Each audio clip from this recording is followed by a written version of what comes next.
Okay, I guess we're getting ready to get started here. This is going to be a little different for me. You guys hear me okay? Is Mike okay? I'm not used to doing this with a mic and streaming it, but I want to thank you all for coming out tonight. My name is Jason Orton. I'm the pre-hospital care coordinator out of Armstrong Hospital down in Katanning, Pennsylvania. As I'm talking here, if you guys don't mind, one of the things about this program I've been doing is just taking a look at how EMS currently does football game standbys, and you'll see why here in just a minute. If any of you, if you don't mind, just taking a pre-course survey on how you currently handle a football game standby if you do work them. If you don't work them, no problem. But as I was saying, so I work as a pre-hospital care coordinator out of Armstrong Hospital. Been a paramedic for a little over 20 years now. Worked around. We're now part of Mountains Health. If you've ever heard of Mountains Health, it's kind of newer. It's Punxsutawney, Indiana, and Armstrong Hospital partnering together. But we started this program last year. Fortunately, one of my jobs, I get a lot of specialty training with the NFL as well as NHL and NCAA. And I wanted to take that information and share it out. And I wanted to recognize, did everybody get a chance to click that?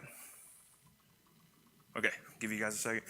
I wanted to recognize Mason Martin. So my marketing team came up with the idea and concept of calling it Medical and Safety on Notice to kind of recognize and honor Mason Martin. He was the quarterback for the Karn City high school football team. In September 1st, 2023, he suffered a catastrophic injury during a football game against the Red Bank Valley. So give you guys all a second before I move on.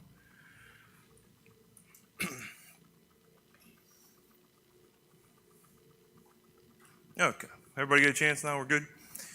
So Mason, as I said, suffered a catastrophic injury, was flown to UPMC Presbyterian. He spent 9 months there.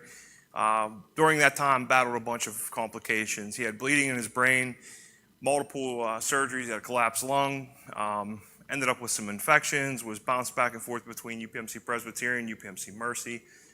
Was finally discharged to home after 9 months. During those 9 months stay, though, unfortunately, Stacy Martin, down here pictured with Mason, passed away. She was battling stage 4 breast cancer. Personal touch, she worked at Armstrong Hospital as a labor and delivery nurse for many years. Knew her very well. My wife was friends with her as well. So we knew the Martin family ahead of time.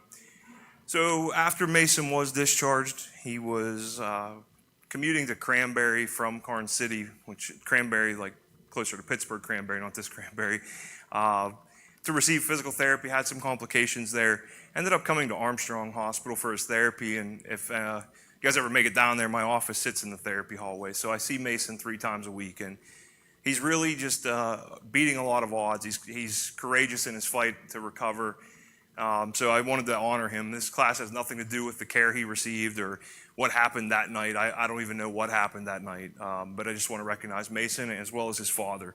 If you ever get the chance to hear Denny Martin speak, super positive. He talks about the blessings that occurred that night.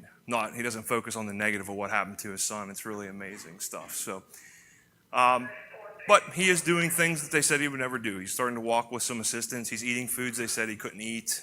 He's drinking liquids they said he wouldn't be able to drink. He's able to say some words now. He's starting to speak a little bit. So he's really done some amazing things and continues to battle. So this is in his honor. So tonight we want to identify why we need to have a little bit more heightened awareness and talk about the preparation and planning. Review some of those and talk about the sports medicine and EMS response. Recognize some common injuries. Talk about the compare and contrast how we respond to those in the community on a regular basis, and then finally we'll finish up with some hands-on review. For tonight's program, I did loop in. We usually do 3 stations. I'm just going to do the concussion talk in the midst of the program tonight, so we'll talk a little bit more about concussion than what we normally do during the class, but I'll give you guys that. So, complacency. I always like to start the class by talking about this because I love this statement that complacency kills. And literally, this is a great phrase for the military, but it's so fitting for our industry too. Think about your football game coverages that you do. How many of you have actually had to respond onto the field for a major or serious medical injury or illness during a game? I really haven't in my 20-some years. I know most classes, maybe one or two people raise their hand, but it's very easy to become complacent. Show up, we do the football game standby, we go home at the end of the night. We've been doing it the same way for the past 20 years, and we've not had any problems or any reasons to change. So, I appreciate you guys all being here tonight. Hopefully you're willing to open your minds, hear what I have to say. You're going to hear me say a lot that there's not really a right or wrong answer. The right answer is just having a plan. So we'll go through all this tonight, and if you guys have any, questions or comments, feel free to share. What is going on? Man, I come to Venango County and it blows up.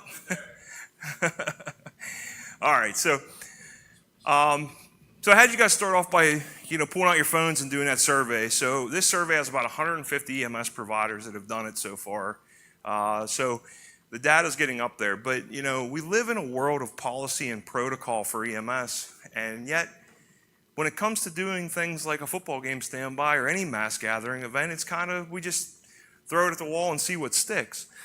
So what I've been doing is collecting this data to share at the beginning of the class so that you guys can see what other services are doing out there. And it's all over the board. So starting off, where do you position yourself for a football game? It's almost a dead split between staying in the ambulance or being on the sideline. There is a 3% other. I haven't figured out what other is. The only thing I can figure out is EMS is hurting for, what's that? Well, see, I was figuring EMS was probably working the concession stand to help fund drive for the new ambulance or something. I don't know. And then where do you put your equipment? So, it's, again, pretty good split. 36% of the equipment stays in the ambulance, 52% on the sidelines, 2% in stands and seating area, and 10% other. Next up, what equipment do we take out to the sideline? If you do take equipment out, what do you take out? Kind of hard to see, but so stretcher, oxygen, first in bag, backboard, cervical collar is all pretty common. What does kind of concern me a little bit, airway kit, controlled meds, portable suction, ACLS meds, AED, those are all tools that when we need them right now. And a majority of people are leaving those in the truck every time they go out for a football game standby.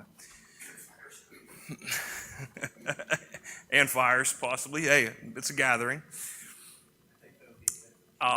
Next up, prior to the start of a game, do you meet with athletic trainers or medical staff from both teams? Sometimes 31%, always 46%, 23% say no. As far as identifying when it's time for EMS to come out on the field, 51% say they do, 26% say sometimes, 23% no.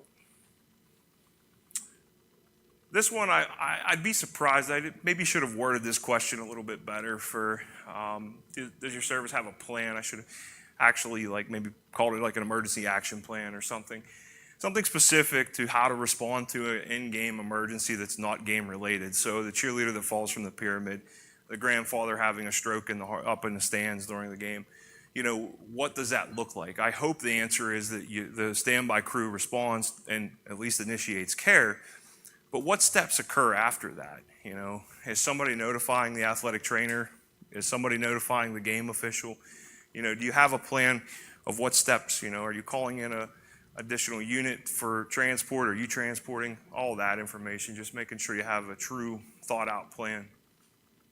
Next one, really, pretty good split on the pie chart here. As far as coming to removing shoulder pads and helmets at the scene, 19% leaving it all on, 38% leaving it on, removing the face mask, 13% removing everything, and then 30% saying they're just going to do whatever the athletic trainer wants to do. So, again, this is step one of the, I don't care what you do, just have a plan. I try not to give away what I advocate for, but I kind of do by the end of the class, and I'm sure you guys will pick up on it as well. So, what's your average level, or what's your level of comfort when it comes to dealing with football equipment and removing it? If you'd asked me this, 5 years ago before I went through some of the trainings I went through, I would have told you that I was a 10 out of 10. I used to play football. I know football equipment. Whenever I went through some trainings and saw this newer style equipment, I was like, this is a spacesuit compared to the bucket that I used to wear, right? So we got a bunch of the equipment here tonight. We're going to get hands-on with it and let you guys see it and how to work with it. But the average responder is saying they're about 6.1 on a scale of 10. Upon completion of the event, when do you return to service? Almost a dead split here. 29% immediately as soon as the clock hits 0.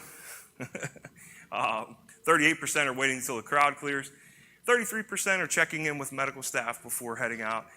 And then there's a less than 1% other.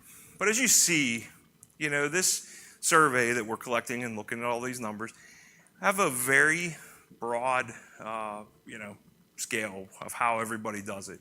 And this is literally, I've done this class. This is the 13th county I've been in this fall for this program. So it's just spread out pretty good. And, with you guys tonight, we'll probably be over 100, and I don't know, probably at least 150, 170 people involved in this.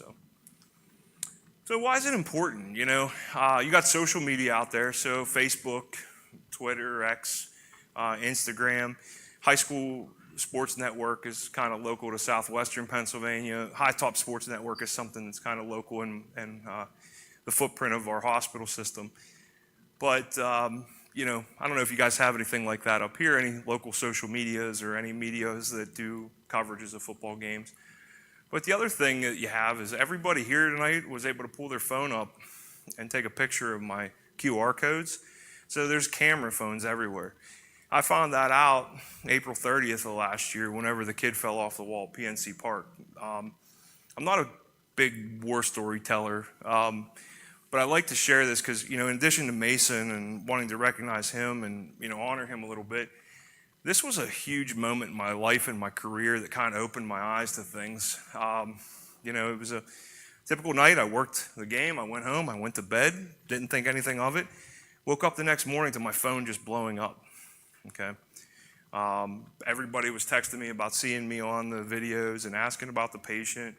And my cousin from Florida called, and he asked me how my patient was doing. And I was like, how do you know? And he was the first one to tell me. I was on Good Morning America. So if you remember, these videos weren't AT&T Sportsnet. They weren't ESPN. They weren't any big markets. These were videos that people took from the stands, right? Does anybody remember this, any of the issues that occurred? Because we got blasted on Facebook and all the social medias for two things. So, first one, I know it's hard to believe, but the Pittsburgh Pirates are cheap. They only put one paramedic on the game to actually on the field. So, whenever an injury or something happens, that paramedic responds, but then they bring out the athletic trainers, and then other paramedics come down from the stands to help. So the first paramedic and the athletic trainers, they put him on a board, but nobody put a collar on him. So that was missed. People were bashing us for that.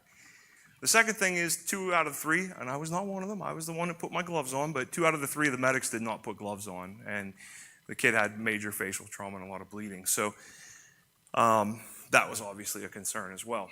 So I ended up getting just sucked into social media, though. I couldn't help it. I just was constantly reading all the comments and going over what people were saying and doing. And, obviously we did put a collar on them once we got them off the field and such. But, it was eye-opening for me, and it was just something I couldn't avoid. The other thing, it was also kind of entertaining because you had people on there like, oh my God, why weren't you doing CPR? Like, well, he wasn't dead, so we weren't going to do CPR. But there was, the Facebook warriors and all them, they were all out in full strength. So I share that story not as a war story, but just to let you know, you can become viral like that, and then you're getting attacked, and it's a weird place to be. So let's get into it. Let's talk a little bit about risk assessment and planning. So, this is this time of year where football season's around the corner. We're getting ready to start doing these coverages, and we want to think about planning. And I want to be clear, this class is very football heavy, but this can be relatable to any large gathering events that you might cover or work with. So, obviously, a high school football game might have a little bit different preparation than the Senior Olympics, right? Or different events that might occur. I don't know what happens up in Oil City. I'm sure there's probably some type of a festival or fair that's up here that, I don't know if you guys cover that, but think about, what's that? Oh. All right. So it's always important if you're able. One thing that we do recommend is reach out at least to your high school football teams. If their athletic trainers are willing to share with visitors coming in, you can always send out just a quick spreadsheet. So the spreadsheet, it has player number. We keep it in numerical order. Player name, date of birth, past medical history, medications, allergies, emergency contact info. So have that spreadsheet. EMS doesn't even need to keep it, but as long as the athletic trainer has it, if an emergency occurs, we have that's a whole piece of the pie that we don't have to worry about. We're already moving into taking care of the patient, don't have to get to all that information. As you prep and plan, think about historical data, what you've done in the past or experienced in the past. We want to evaluate that and play part of our planning. So, I'm part of Punxsutawney Hospital now with their Prep for Groundhog Day every year. I would say if it's if it's on a weekday, if February 2nd is a weekday, our crowd is much smaller than if it's on a weekend. So we ramp up our standbys based on when that falls. The other part is the weather. Weather plays a huge part of that. It doesn't matter if it's warm or cold, there's going to be a lot of drunk people. But, if it's cold, we're going to have to be prepared for cold weather emergencies. If it's warm, we're probably going to have even more drunks than we would expect to have normally. So high risk activities, what's going on? Is it a dirt bike track that's going through the woods? Is it a cross country run or one of these mud runs they do? And what's your layout or expected coverage area? Armstrong High School here, they have a baseball and softball complex right behind. They have a soccer field down over the hill. They got parking lots around. What if there's a soccer game going on too? Are they expecting you to have to go down to the soccer game if something occurs too? Just having a game plan on how you're going to cover all that. What's the minimum required EMS personnel that you need to do the event? This is an event that somebody's probably paying your service to do the standby for, or there's probably some type of compensation. So we want to work and plan out to be a cost effective for our partners. In addition to that, I don't know too many EMS agencies that are overwhelming with EMS providers just to be able to send 6 to a standby somewhere for the heck of it, right? We want to appropriately use our resources. And you can always coordinate with your outside resources. So, obviously the fire department, EMS have good relationships up here, police, I'm sure. But then even at the school, what do you have? Do you have athletic trainers? Do you have student athletic trainers? Do you have security guards? Who else can you factor into your emergency operation plans and your emergency action plans? So what is the difference between an operation plan versus an action plan? So operation plan is just that simple. It's that 30,000 foot view of the whole event. So, we're going to be at this time of operating at these hours on this radio frequency. These are the people that are going to be there. These are everybody's roles and responsibilities, kind of an overview. Action plans are more specific. So, your cheerleader or your non-event participant that is injured or sick, how are you responding to them? What are you doing about the coverage? You have a down player on the field, having a specific action plan. Usually that incorporates having safety involved, so security or law enforcement. If EMS hits the field, you probably want to have security or law enforcement come out with you as well. So we talked a little bit about mechanism there. Mechanism of injury, we beat this into our heads. We talk about it all the time. This is a really cool graph. This was from the state of Texas, 2016 to 2019. They did a study on how people were injured. So anybody who's familiar with football, it's kind of what you'd expect, right? Starts off, the most common person to get injured is the player who's being tackled. So the guy's running full speed, being hit, his body taken out of his own control, and he's going to the ground out of his own control. The second most common is going to be the player who's doing the tackling. So the guy's running full force into him, and then blocking and being blocked, and down we go. So, for those people who may not be as aware with football and what you're watching, follow the ball. Usually, most injuries occur around the ball, whether it is the ball carrier, the person tackling, or the people that are blocking for that guy that's running the football. So, but this is a pretty cool little graph that kind of gives you an idea. The one thing that does kind of surprise me is the amount of concussions and how far they're down. Hopefully it's technology improvement. But I also have to worry, is this players masking and trying to hide their injuries? So keep that in mind as well. So now we're into an event like tonight where we've identified key players. We have medical staff here. We're going to do some review and training and education.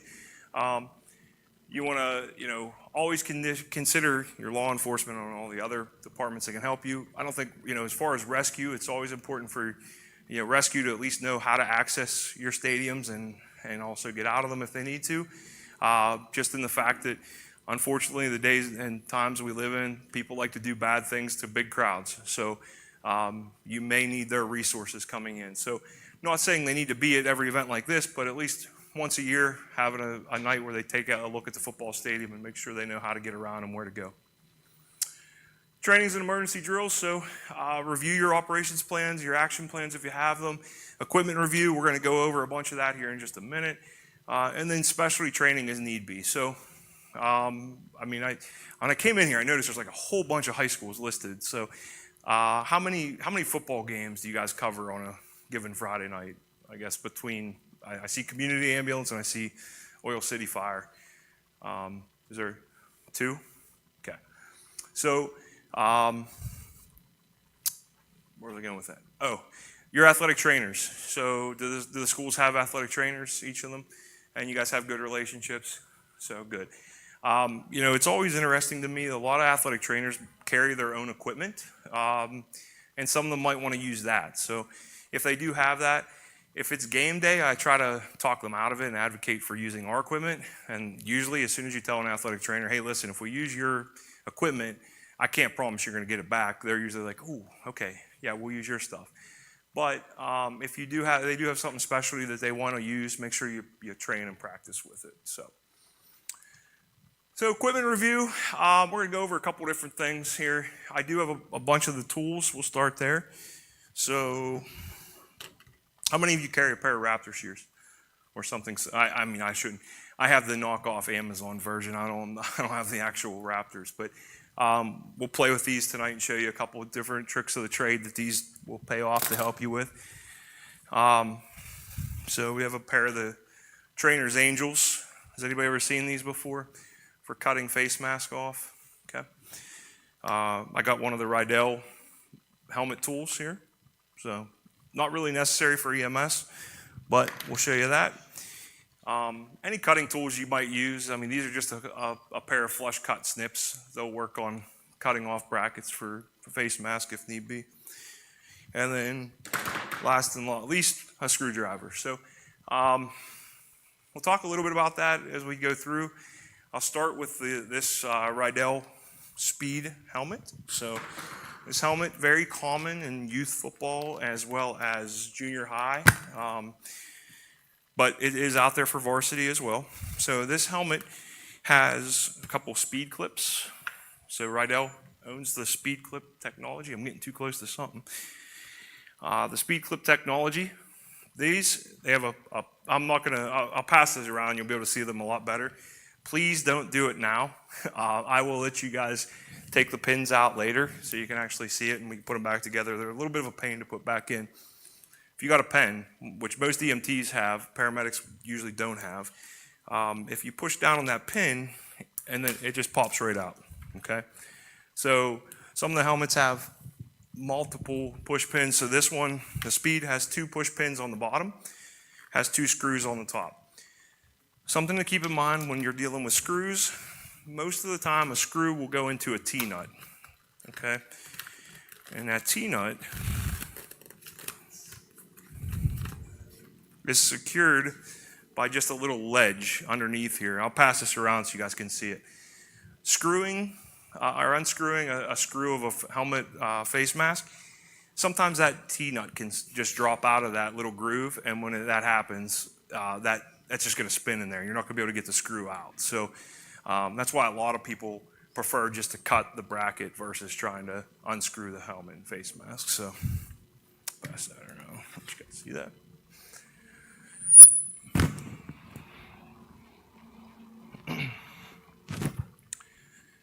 So the other helmet that's out there from Rydell, this is the Speed Flex. So this is a very popular helmet in junior varsity football. See a lot of these, especially in collegiate and even the NFL.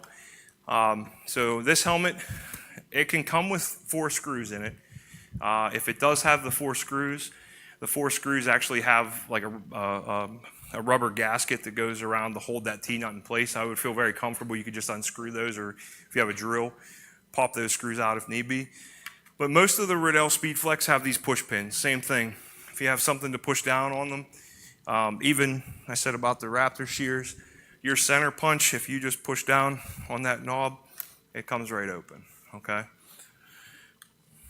Now, the one thing about the SpeedFlex, if you look, the chin strap is actually screwed into the helmet. So you got 2 screws up here that hold the top straps. The bottom strap has a bracket that's actually screwed from the inside. So if the player's wearing the helmet, you're not going to be able to unscrew these. So SpeedFlex helmets, as well as the Axiom helmet that's up there in the one picture, we're cutting. We're just cutting the chin straps off on these. If you take a look much more advanced inside, the padding and such is a lot further, much safer helmet. Just to give you an idea, that helmet there is about a $250 helmet. This is like a $400 helmet, okay?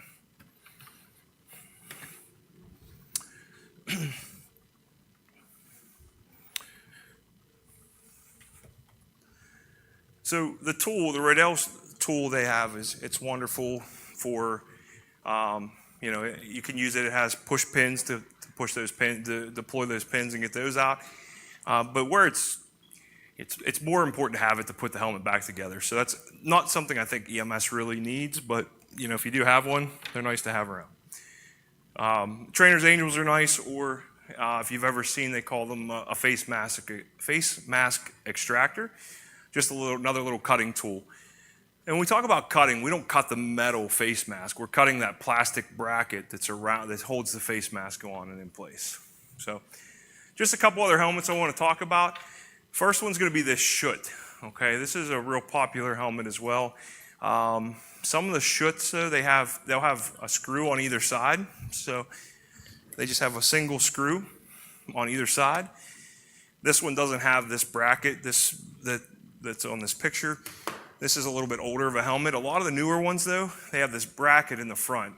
And if you look real close, you can kind of see there's a flange on this side that's kind of coming out and pointing down. And then on this side, there's a flange that kind of comes out and points up.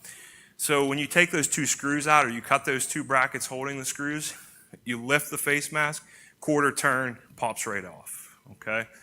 So it's important to look and see what your teams are wearing and what they're using, so you're prepared to know how to get these face masks off should you ever need to in a hurry. The other helmet I'd like to share, this one's becoming much more popular, and it's surprising me. I had a high school tell me that they have 3 players wearing it this year, but it's the Riddell Axiom. So I've really only ever saw this in like collegiate and NFL. This is like a $1,000 to $1,200 helmet. But I guess a lot of parents are starting to buy them for their kids just because they're super safe or high, good ratings for concussion. A couple things you have to be aware of with this. It only has the 2 push pins right here on the chin. There's nothing up top, okay? When you pop those, the face mask will come off.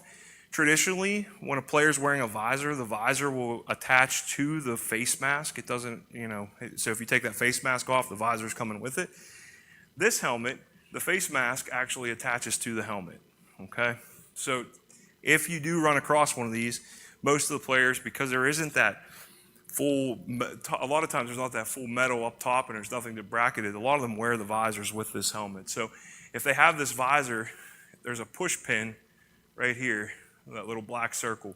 There's one on either side. You push those down, that face mask or that visor will come right off, okay? Any questions about helmets? Okay. I'm not going to pass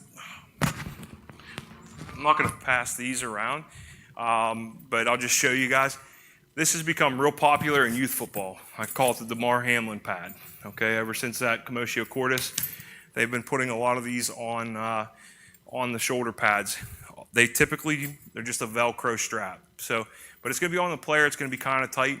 With it being Velcro, if you have a true emergency, just yank it, rip it off. It's going to pop off pretty quick. The other thing we'll show you later on, when I played football, all the shoulder pads tied in the front. Now, barely any of them tie in the front. They use this nylon pleather straps that hold them together. Seatbelt cutters work great on them if you ever need to cut them. So, any questions about equipment before we keep moving on? Nope. Okay, we're going to do a lot of hands-on stuff here at the end, give you guys all an opportunity to kind of play with some stuff and see how it all works.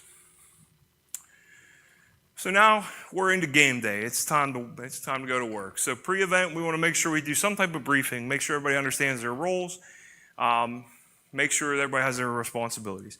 We also want to identify any of the stuff that might be around. So if it's a hot day, do we have cooling stations? If it's a cold day, do we have warming stations? Do we have AEDs and EMS equipment in other locations? So just out of curiosity, seeing your ALS truck here. So if community ambulance is covering and Oil City Fire is there any type of coordinated plan, or do you guys do anything like that, or is it? No? Okay. Okay. All right, we'll leave it at that. Always, want to make sure vehicles stay unobstructed. As dumb as it sounds, the general public doesn't think like we do. They don't think about the fact that we have to be able to get our back doors open and get our stretchers out. So make sure nobody's pulling up behind you. Check and see if there's ice baths available. More and more high school and collegiate programs have ice baths available during hot, warm days. And we'll talk about that a little bit later. Some of our protocol information that we have to keep in mind. Communication tools, if you have any type of radio headsets or anything you're using, make sure they're all working ahead of time and make sure everybody's on the right channels. And then transport destinations. So what are your options here? I don't even know what's around up here right now. Do you have what's your closest trauma center? Are we talking flight? Helicopter? What's that? I call them drama centers. Are you talking about a level 4? Yeah, okay, drama. No, just kidding. But identifying your closest facilities or your closest landing zones and making sure everybody understands what that looks like. Event operations, you want to make sure you have a clear chain of command. So who's in charge? Who's in charge of a football game once that game kicks off? The head official is ultimately in charge of the game, okay? So not saying that he's going to make medical decisions, but we want to make sure he's aware of what we're doing if we're doing something, okay? Keep him looped in. As far as medically, it can be kind of tough sometimes to work with athletic trainers, or sometimes there's a little bit of a rivalry for whatever unknown reason. My opinion, if there's a physician there, I work with the home team physician. That's the medical person that's in charge of the game medically until the patient's in my ambulance. Once they're in the ambulance, we can follow our protocols and do what we need to do. Standard protocols for on-field or on-event coverage, making sure we're having our documentation. Has anybody ever used EM-Track? Ever heard of EM-Track? A couple of you have, okay. Total pain in the butt when you first start using it, but the more you use it and the more you get familiarized with it, the better you feel with it. I've become a big fan of it. Post-event, making sure we're wrapping up and touching our bases. So what's that look like? How do we terminate the coverage of a special event standby? So this picture here, this is a picture from the NFL 60-minute meeting. So I forgot to mention earlier, when I talk about mechanism, I usually bring up the fact of, we're really good at talking about mechanism with car accidents. And I think, overall, when we're looking at doing an football event standby, we need to think about that from a mechanism perspective. The higher the mechanism, the more preparation and planning and the bigger the response, right? So, when I'm doing if I'm doing youth football, 6, 7, 8-year-olds, they're like two smart cars backing into each other in a Dollar General parking lot, right? So there's not a whole lot of potential for real injury to occur there. There's a lot more drama there than there is trauma. So next, we have our, we get into junior high and that middle school age kids.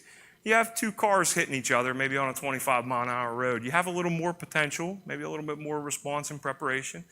Getting into junior varsity and varsity, we're now getting into some pretty good-sized trucks, maybe on a 45-mile-an-hour road. And I don't think you guys cover any colleges up here. Is there a college anything?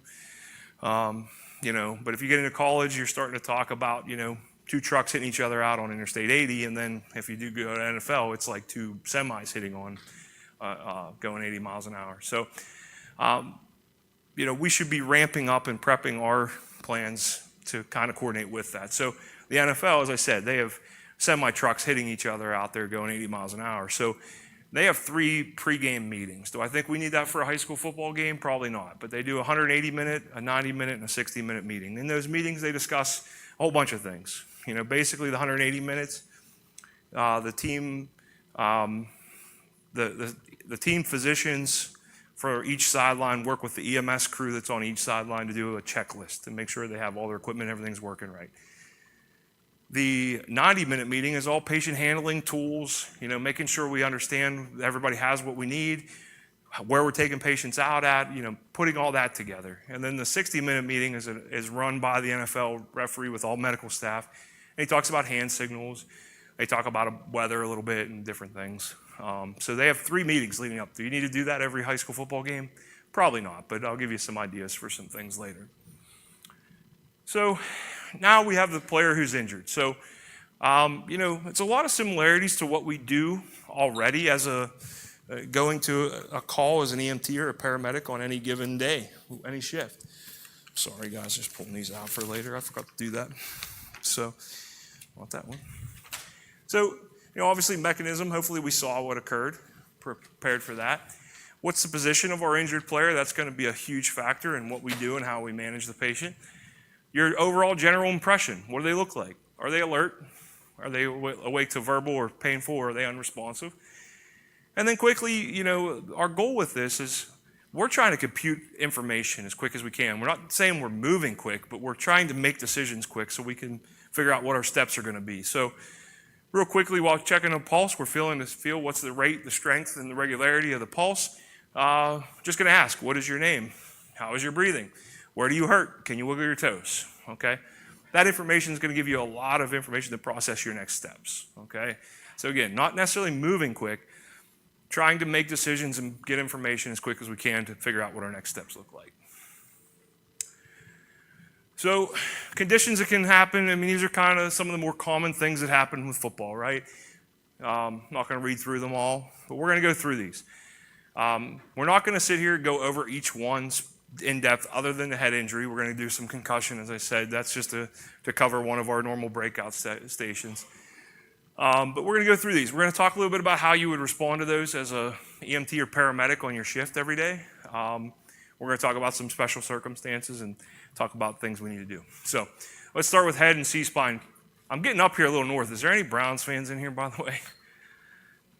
Okay, all right. Well, I'm sorry. I'm definitely more of a Steelers fan. So unfortunately, Ryan Shazier hit, from a few years back when he became paralyzed. This hit was really interesting too. Willis McGahee for the Ravens was knocked out by Ryan Clark. If you remember, this was 2010 playoff game. Willis McGahee was posturing on the field, the fencing position, and Ryan Clark was unresponsive, face down on the field. So they had 2 players, both significant injuries, trying to manage. So with these, player positioning is going to be a concern first and foremost. Obviously, if there's any concern for cardiac arrest, we still want to try to do our best with C-spine, but keep in mind cardiac arrest trumps C-spine. So we still want to try, but if you're limited and need to, work on the cardiac arrest first. So if patients face down and you have to roll them, think about that. So most of these situations, so altered mental status, altered level of consciousness, posturing, seizures, respiratory depression, pretty significant, especially respiratory depression. If you're called to a house for these kind of calls, what are you taking in with you? What are you going to your patient with? Probably a lot of stuff, right? You probably got your cardiac monitor. You probably got some airway if it's your respiratory depression. You probably got, your first in bag. You probably got a lot of things going in, possibly C-call or all that. So, we're identifying these can happen on a football field. Probably things we want pretty close to us and ready for us when we take care of the patients. As far as removal of equipment, as I said earlier, not a right or wrong answer, but having a game plan is the right answer. So, but you think about this, if there's any respiratory depression or there's neurodeficits, there's altered mental status, we're probably going to want to get equipment off so that we can access our patient and be able to provide the care that we need to. Spinal motion restriction, you can always do the lifting versus log rolling. Has anybody ever done the lifting technique? We'll do it later just so you can see it. The only thing that's bad about the lifting technique is you technically need 8 people to do it. So I don't know how many of you have 8 people at a football game to do it. But a lot of the literature actually points to it being better for the patient. I do have some concerns, and we'll talk about later. But we'll at least practice it and let you guys see it later on. We typically log roll because it's just what we've always done, and we have the amount of people to do that effectively. And then transport destination. Are these going to a local hospital? Probably not. These are usually going somewhere a little bit more advanced. As I said, this part is normally a station we do as a breakout. We're just going to wrap it up into this portion of the talk. So we'll start off by talking about concussions. Concussions are obviously a big concern in football. Number 1 highest rate, for any of youth sport is in boys tackle football. It is interesting. Girls soccer is number 2, then boys, and then most of the girls sports are at the very bottom. So I want you to remember this slide here in a couple slides from now. Has anybody ever heard of the SCAT-6 exam? So the SCAT-6 exam is not something I think we necessarily should be doing. This is an athletic trainer's job, but I do like to review it here and let you guys know about it so you're aware of it. The SCAT, exam, it's generation 6, so it's been growing over the years. I think us being aware of it as EMS providers is good for 2 reasons. One, I don't know about you guys, but I know I've been the single provider working a youth football game and having to, evaluate a player for a possible head injury. So it's been good for that. The other thing is I think it's a good indicator of, when we need to make that decision of, calling and sending this patient by an ambulance versus, hey, mom and dad, I think you can just take them up to the ER and get them checked out, if there's any questions like that. So right off the bat, obviously, any red flags I think should go by ambulance to a hospital. So neck pain or tenderness, seizures, convulsions, double vision, loss of consciousness, weakness, tingling in arms and legs, deteriorating conscious state, vomiting, severe increasing headache, increasing restless, agitated or combative behavior, GCS less than 15, or visible deformity to the skull. So, with that being said, if you ever have any concern that the player does have a head injury, we're not athletic trainers, we're not physicians, we can't diagnose concussions, so, when in doubt, just hold them out. Don't let them play, okay?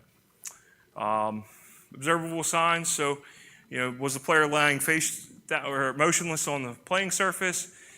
Did they fall unprotected? Did they have balance or gait issues, disorientation or confusion, blank or vacant look, all that. And notice this could be witnessed, or maybe you were called to a practice afterwards and somebody happens to have it on video, or maybe it was, good old boys doing something dumb for YouTube and they videoed it for you to be able to watch later on. So next, step 2 is just your GCS, your Glasgow Coma Scale. We do that all the time. Cervical spine assessment. So you can ask the athlete, do you have pain in your neck while sitting there? No. Okay. Palpate the cervical spine. As we palpate down, do they have any tenderness in their spine? No. Okay, can you look up, look down, left, right? Have them moved. Is there any pain with movement? No. Okay, now we're going to test limb strength. So when we test limb strength, we traditionally just have them squeeze our hands. We're doing a push-pull. So have them push against you and then have them pull you towards them. Same with the legs. Have them push out, hands on the knees, pull back up against your resistance, testing it for any abnormalities. Obviously, they fail any of these, they probably should go to the hospital by an ambulance, okay? Next up is coordination and ocular motor screen. So coordination, first test we're going to do is have them just look straight ahead. We're going to ask them to follow your finger with their eyes. They're going to touch your finger, touch their nose, touch the finger, touch the nose. They're going to go back and forth. So you hold it about 18 inches out in front of their face. Touch their nose, touch your finger. Touch the nose, touch your finger. Okay? We're looking for coordination. Are they able to do that easily, or are they struggling to be able to do that? If they're able to complete that, we would do those, and then we would have them look straight ahead, keep their head still, finger, just have them follow it with their eyes. Okay? Up, down, bring it in and back out. What we're looking here is for nystagmus. Do you guys remember what nystagmus is? Okay. So if you've never seen nystagmus, next time you get a drunk patient, do that exam on them. You'll probably see it. That's why cops always do that as part of their field sobriety test. But nystagmus is just that, quivering of the eye. It's pretty obvious when you see it. it's pretty normal in a patient with a head injury to see the horizontal. When they're going back and forth, you'll see that little bit of nystagmus. When you start going vertically, that's a little more concerning. And then when you come in towards their nose, if you get rotational nystagmus, that's really concerning. That's, probably a brainstem injury and something we need to fly out. So obviously all concerns. Last of the SCAT exam is doing the Maddox questions. So Maddox questions are only for our patients that are 13 years of age and older. Under 13, we aren't supposed to do these on because they may not remember. They're still kids. If it's not football, always keep in mind you can make it relatable to whatever sport it might be. So we're asking questions like, what venue are we at today? What half is it now? Who scored last in the match? Where did you play last week? Did your team win last week? Questions like that. So we're testing both short-term memory as well as long-term. We're asking stuff from before and after. As I said, if you need to change them for your other sports, go ahead and do that. So, any questions on that? This is something you don't need to memorize either. Like, if you Google SCAT 6 exam, it's going to come right up on your phone, and you can just work your way through it, and it'll give you something to work with and help you out. So, all right, concussion, true or false? A little bit of participation here. Female athletes tend to display concussion symptoms later than male athletes. Good answer. True. It is true. Remember that slide I talked about earlier where all the women's female sports were lower, and it makes me worry and wonder, is this something that maybe they're just displaying their symptoms a little later and being missed? I'll tell you, I'll be honest, I put this in here because I'm the father of 2 little girls that play sports, so I want to make sure that people are aware of that. Keep an eye on your female athletes a little bit longer. We actually just had a rodeo that I covered, and during the rodeo, a girl fell from a horse pretty hard. Kind of sat there for a minute, got up, left the arena, I went and talked to her. She passed, everything pretty good with as far as the Maddox questions and some of the SCAT stuff. Didn't want to go to the hospital. I said, yeah, it seems okay. Just, we're going to be here if you need anything. A little while later, her parents brought her back over to us, and she failed everything. It was probably like maybe 30, 35 minutes later. So this is the first time I've ever seen that, though, where there really was a significant delay in her demonstrating her signs and symptoms of a concussion. Next question. To have a concussion, a player must receive a direct hit to their head. That is false. Good. Remember, that sudden stop allows for the brain to slosh around, can bang off the inside of the skull and create a concussion. Someone who has been diagnosed with a concussion should be awoken intermittently throughout the night to make sure they can be easily awoken.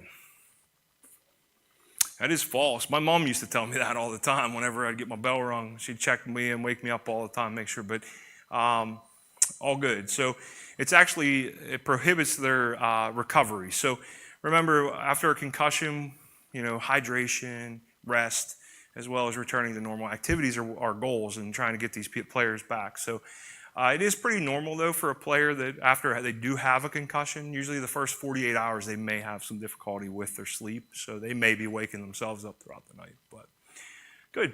Anybody else have any other questions about concussions before we move on? Okay. So let's talk about cardiac emergencies. Everybody remembers Damar Hamlin, commotio cordis. It got all kinds of attention. They now have shoulder pads that have protective plates over the center of the chest. But these players, so obviously player positioning is going to be a huge factor in this. This is one we're not going to have most of the time with any cardiac emergencies. We're not going to be able to leave the equipment on. We're going to have to remove to get access to do the things we need. The signs and symptoms, think about what equipment you would want to take with you into a house to treat and manage these.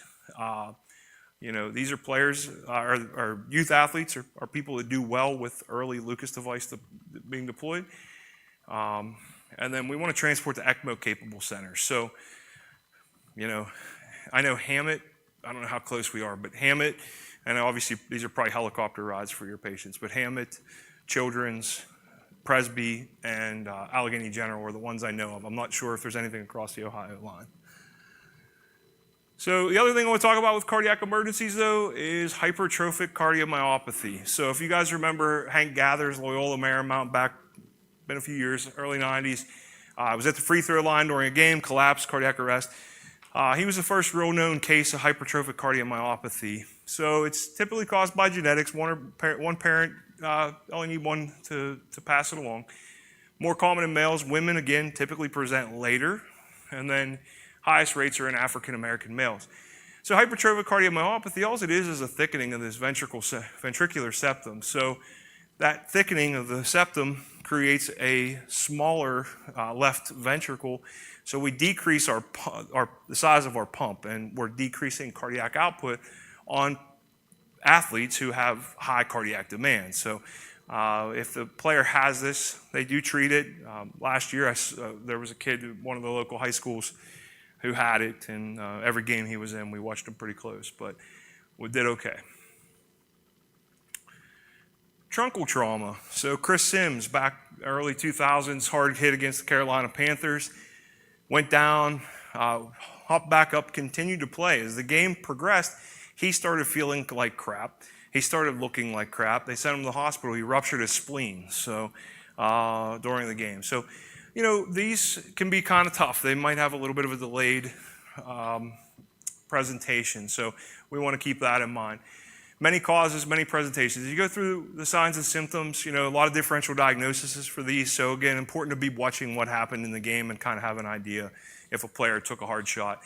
Hematuria is going to be a later sign. Abdominal pain and tenderness might be an earlier sign. So we want to keep an eye on that.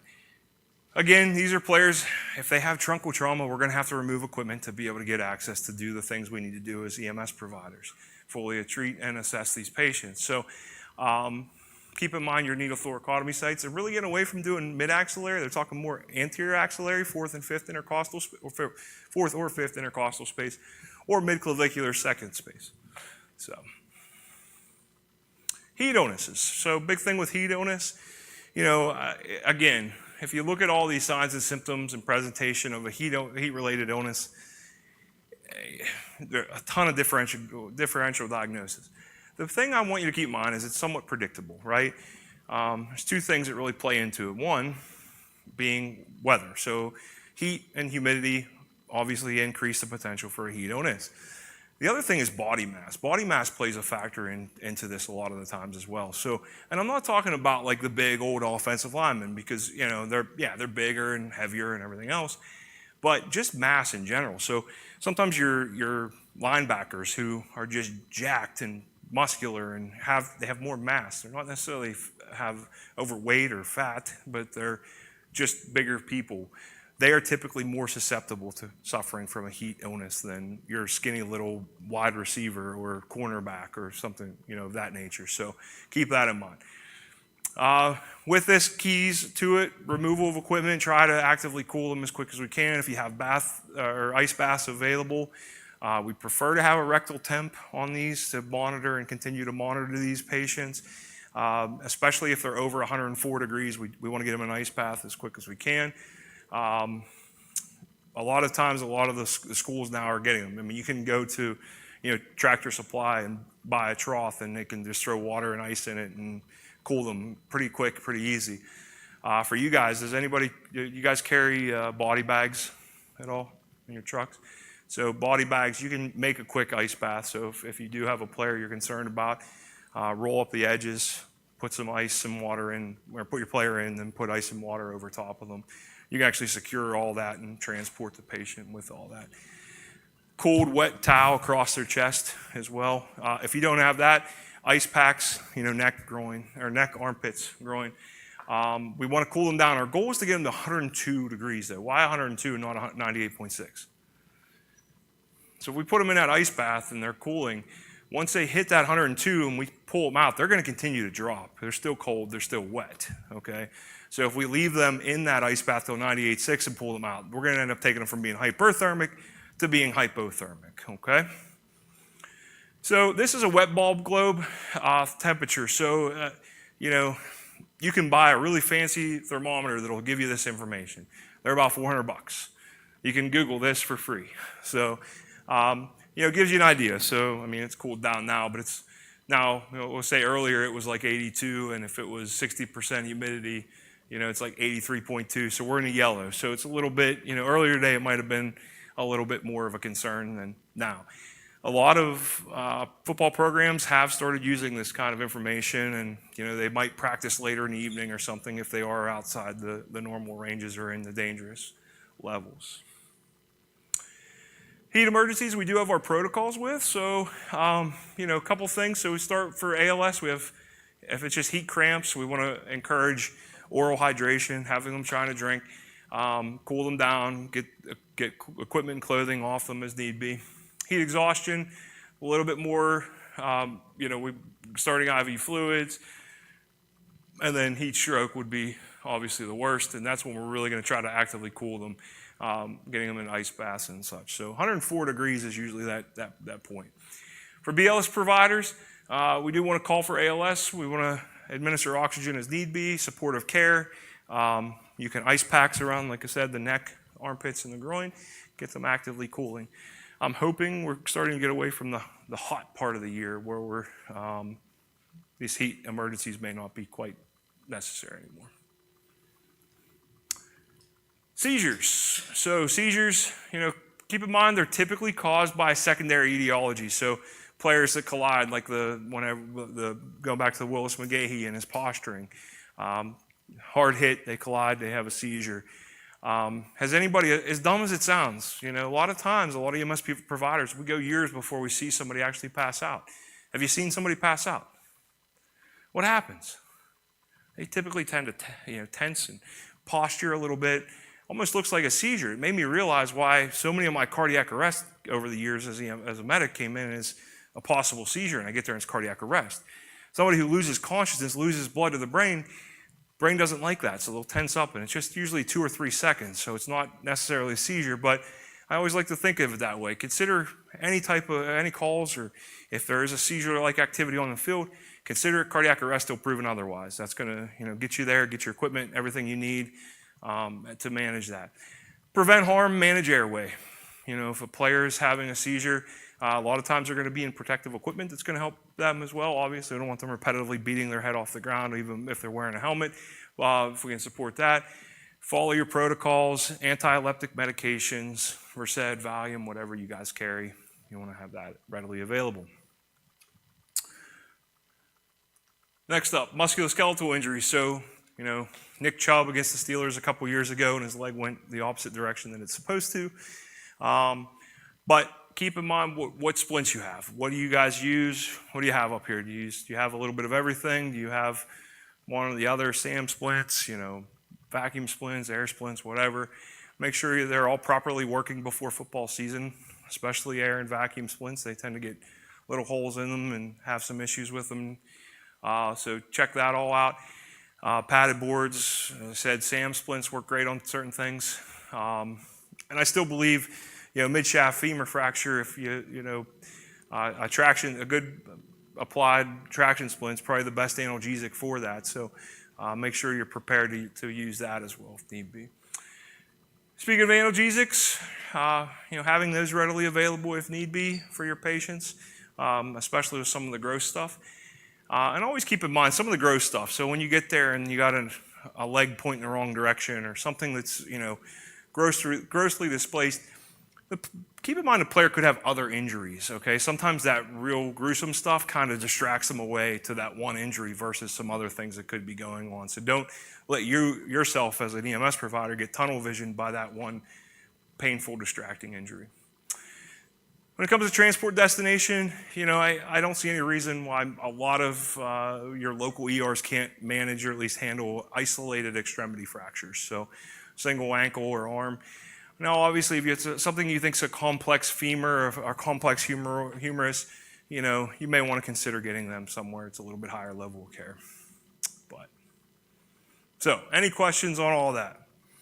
I'm going to pass this around. Hopefully not.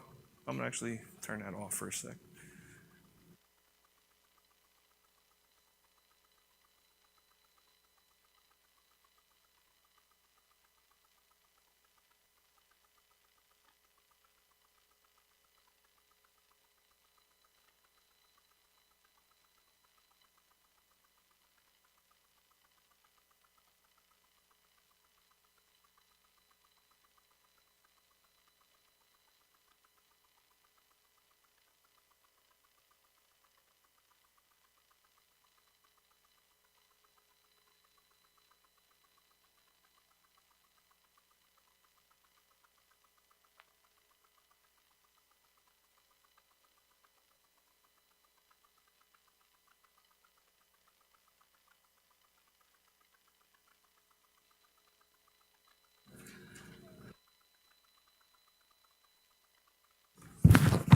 Okay. So everybody get one? So I just want to go over this with you guys. Obviously, this isn't something we're saying you have to do or need to do, but I do want to just show you guys this and talk about it a little bit. This was kind of put together with the idea of a high school football Friday night. So if you look at the front, the Mason checklist goes through a bunch of different things. So we're filling out ahead of time. This can be done at your station, when you first get to the field, whatever.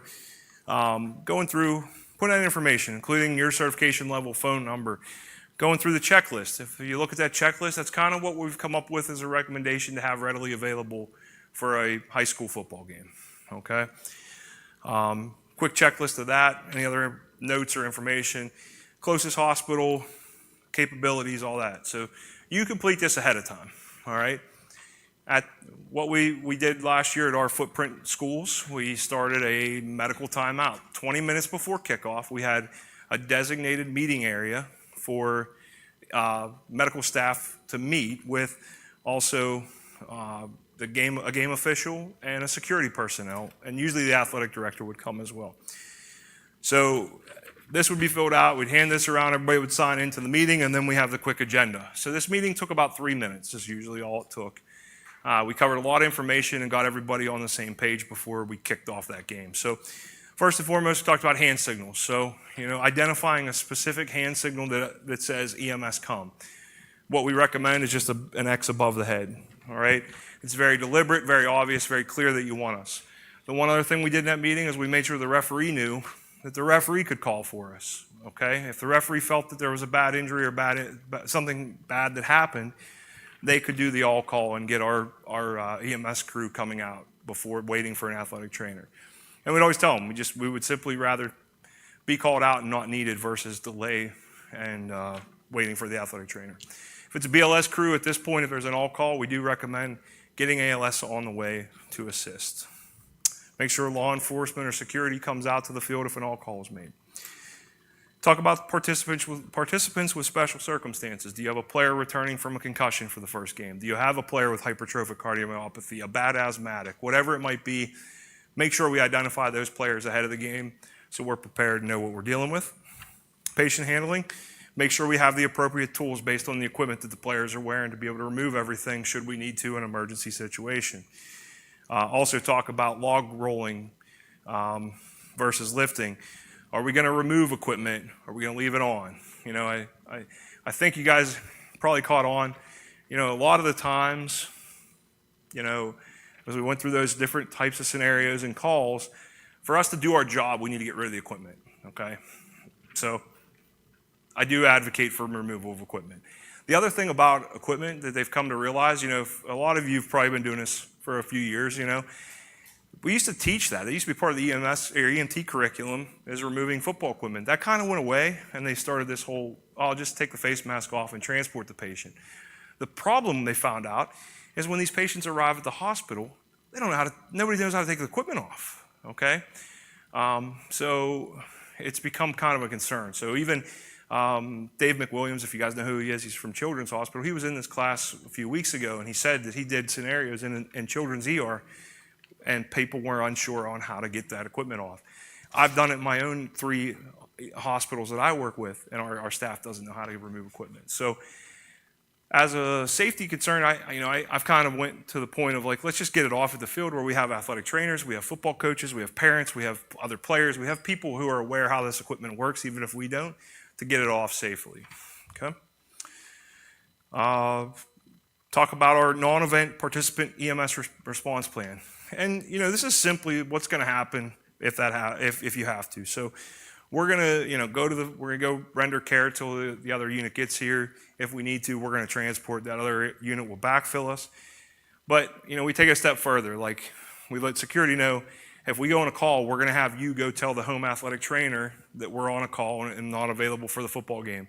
We want the athletic trainer to let the referee know because, as we talked about earlier, he's in charge of the football game. We want him to be aware of what's going on. Security and law enforcement's there. They make sure they understand they're going to come out and help us, and they're going to help us exit the field. That's the main reason we want them there. Weather review by the game officials, and then what does post-game termination look like? So it's simply, hey, before we leave, we're going to check in with both teams, make sure there's no potential need for us. If you're cool, we're going to get out of here. So took about 3 minutes last year to go through this. Had a pretty good game plan in place. Everybody that came in from outside really enjoyed doing it. Officials were impressed with it and went well.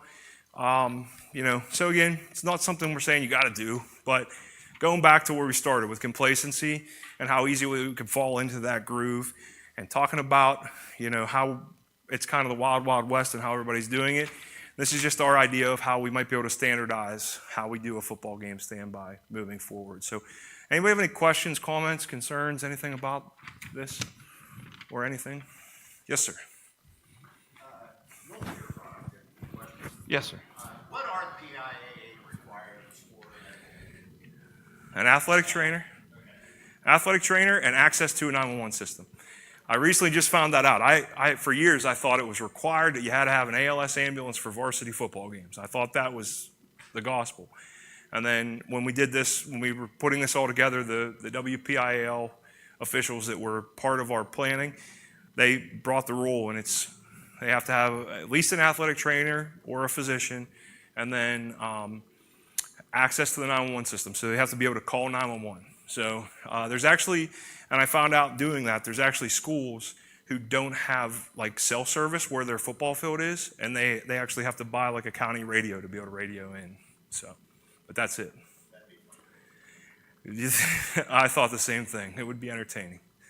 So, any other questions, guys? All right. So what we'll do, I'm going to give you guys about a 10-minute break. I'm going to get my mannequin set up. We're going to start back there with a spinal cord injury. We'll do some hands-on playing. Anybody who likes to cut, I'll need 2 volunteers to cut. You guys can figure it out who's going to get to cut brackets on a face mask. I literally had this, I ran out. I got 2 brackets left. The ones that are on the face mask are the ones that you'll have to use tonight. So, but yeah, go ahead and take 10 minutes, and we'll meet back here in the back, okay? I'm going to put this up to, there's my contact information if you guys need it, as well as a post-course evaluation survey if you have a minute to do that. You can do it now, you can do it later. I'm just going to leave it up there so you have my contact information. If there is anybody on virtually, I think we're going to stop streaming now as we go hands-on. Thank you.